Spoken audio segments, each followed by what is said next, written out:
Kliviya parvarishini qisqacha tushuntirib beraman.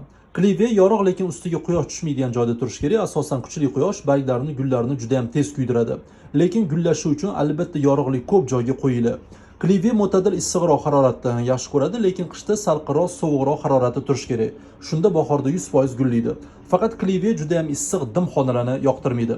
Kliviya uchun eng zo'r harorat bu +18, +26 oralig'i. Kliviya suvni juda ham me'yorda yaxshi ko'radi. Tuprog'ini yaxshilab quritib, keyin sug'orish kerak. Misol uchun yaxshilab obdon sug'orasizlar, keyin tuprog'ini yaxshilab quritasizlar va yana yaxshilab obdon sug'orasizlar. Shu tartibda sug'orish kerak.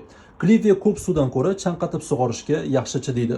Kliviya qota tuyalarni yoqtirmaydi. Qota tuyalarda yaxshi o'smaydi, yaxshi gullamaydi. Kliviyani har doim o'ziga mos kichikroq tuyalarga ekish kerak. Kliviya tuprog'i yengil, havoni yaxshi o'tkazadigan va nisbatan tez quriydigan bo'lishi kerak. Og'ir qotib qoladigan va juda ham sekin quriydigan tuproqlar kliviyaga to'g'ri kelmaydi. Do'stlar, keyingi videoda gullachish haqida gaplashamiz. Bizani yo'qotib qo'ymaslik uchun kanalga obuna bo'linglar.